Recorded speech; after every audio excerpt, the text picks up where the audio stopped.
ran off with my mother's my mother's oldest sister's friend, and then like left the family in poverty again.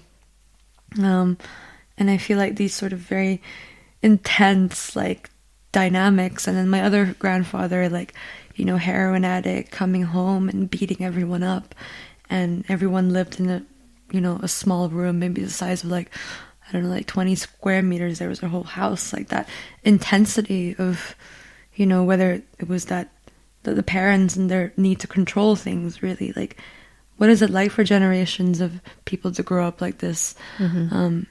What is it like to grow up in such poverty? What do you have to experience, and what do you have to give up, and what survival techniques do you have to bring up? Like, if you look at Asian societies, like, envy is such a huge thing.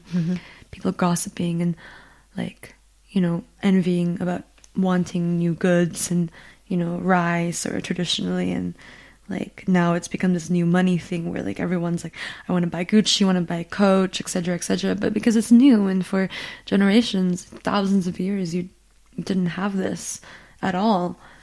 I feel like I've gotten to a point now in my adulthood where I've come to really forgive my family.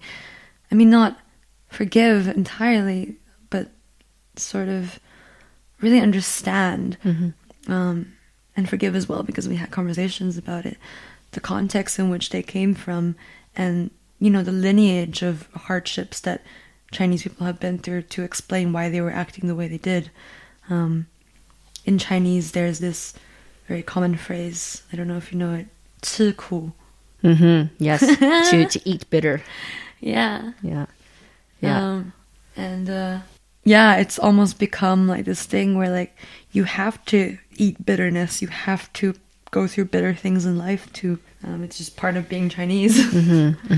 Part of being a human being. Yeah, absolutely. But the Chinese emphasize it so much. It's like parents grow up and say, oh, like this child hasn't eaten enough bitterness. Hasn't eaten bitterness before. Like they're just spoiled. It's like, no, like it's much more complex than that. Yeah, there's this idea that if you haven't gone through a period of lack in your life, or have lived through poverty, then you don't know what life is truly about. And you don't know who you really are until you've gone through that kind of deprivation, almost. Yeah, deprivation is spot on, I think. Yeah. I once asked my parents some years ago what they saw as my strengths. And I was expecting them to say something like, oh, you're really creative, you're really independent, you can learn anything you want. And the first thing they both said to me, they were like, you know how to eat bitter. And I was like, that's such a compliment. I guess so. I mean, now that we've had this conversation, I suppose so. But back then I was like, that's what you have to say to me, that I know how to suffer? Compared to my sister, because I was born in China and we went through the immigration process relatively early compared to other immigrants, whereas my sister was born in Canada, so she was born in a much better situation. Yeah. And they were saying, like, with my sister in mind, they were like, your sister hasn't eaten the same kind of bitter that you had. So I guess we'll say that that's your strength. And I was like, okay. I mean, and I even know that what I ate as bitterness was nothing compared to what the both of them had eaten and living in their lives, and the same thing compared to both of their sides of parents. I wanted to ask you again about this psychologically cutting yourself off from Asia, from your family, from your culture, and how that played itself out in your everyday life. My family situation was so toxic that I fully dissociated myself from it. And also, I'm not talking about just like sort of communication wise, but also mentally. Every time I had an argument with them and it would really, really escalate, I would start to feel a sense of panic in me. But after I hung up the phone, within 5 seconds, I would forget every single detail of what happened, why we even fought. And I learned later on that this is the brain's psychological way of protecting yourself from feeling pain. It's just to forget. But when you do that repeatedly, you lose all the connection you know, to the other party. It's just, you just cut yourself off from it. And yeah, like I think I identified to a lot of people, you know, like I always say this, like, I'm from Malaysia, but I grew up here and there and da da da da, because I'm not truly Malaysian, and I feel like I see it in a very different light now, but like, I want to be more Malaysian, but I don't know what that means anymore, because I cut that off such a long time ago. I looked down on it, I pushed it away, and like, I'm not Malaysian, I barely know anything about my country. I want to, I'm trying to ask more questions about it. But yeah, I mean, I would go back to Malaysia and, you know, walk in the streets and people would be surprised that I was Malaysian. And I felt a sense of alienation from that too, and cried and just like, I'm not, you know, I'm not a local here, I'm not a local there. Where the fuck do I belong? And tell me a little bit more about belonging. What does belonging mean?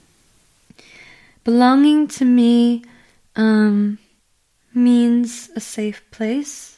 I think I put all these terminologies all around it before, which kind of was like, you know, belonging looks like this, belonging looks like that, belonging looks like a house, looks like a country that I can stay in, it looks like a group of friends, it looks like feeling at peace with myself. But really, belonging for me is, feeling I'm safe and I'm secure where I am. And it took me a very, very, very long time to get there. And I think things started to change a little bit when I shifted a narrative in my mind that was originally like, I used to tell myself I didn't belong anywhere, and now I tell myself I belong everywhere. It was that narrative switch that helped cognitively, but I also had to, you know, get my visa sorted and work through all my mental health problems, and, you know, work through abandonment, and they call it reparenting the inner child, where that small part of you that lives in your childhood who is afraid, you make sure that she's not afraid anymore. It's a lot of both cognitive and unconscious work, I think. So you were mentioning leaving the culture behind, leaving Asia behind, leaving the family behind. And I've gone through something very similar. When I was growing up, I felt like the only way to be free, to be myself, was to leave all of my Chinese upbringing back in Canada, back in Calgary, and to really just be as not Chinese as possible, and also to be very rebellious, you know? Yeah. But I wanted to ask you how you navigated this, you know, and what is the difference between going away from the culture of the family versus going away from the culture of the place, the culture of the actual culture, you know, and how do we differentiate between the culture of the family that we grew up in and the culture of the location that we grew up in? So I definitely, you know, when I said to myself, oh, fuck being Asian, fuck Asian culture, I was mostly definitely associating with my family and the ways in which it was very toxic between us and their ideas of how I should be. I definitely merged those things together. But after I sort of like slowly through time repaired my relationship with my family, spoke about everything that happened, and then worked on, you know, letting go of expectations and communicating more on both of our sides, which I'm very, very grateful about. I began to think less about this is all Asian culture and more about like history and trauma. And what really helped was this other guy who I ended up dating, who was half Malaysian Chinese like me and half Italian. He had, you know, studied Asian history, and when I was dating him, I felt somewhat very ashamed because I was like, you know, you're half Asian, I'm full Asian, but you know so much more about Asian than I do. I don't know anything. And he shared with me so many different perspectives of what it was like in his family, and, you know, like the historical events that happened in Malaysia when the Japanese bombed Malaysia and like they killed 40,000 people. I had no idea this happened. And asking him about like, why is it that Asian families are the way they are and the way they act? Or why do they not talk about their past? Why do they not care about history? Why do they only care about their children studying economics and business and being a doctor? Like, why is that? And then it slowly started to make sense. Like, again, that ancestral trauma, how hard Chinese people had to fight to live, and then what resulted there as cultural behaviors.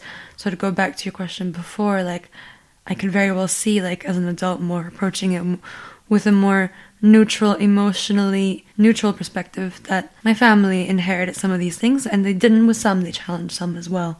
And they also suffered from a lot of the things that were prevalent in their culture too, that is toxic for them too. Like people weight shaming them, or like saying that they've grown older, or gossiping. Like it's such a big theme in my family, and I hate it so much, but it's interesting to see where it comes from. And then when I was studying politics, I did a master's in international relations after my filmmaking course.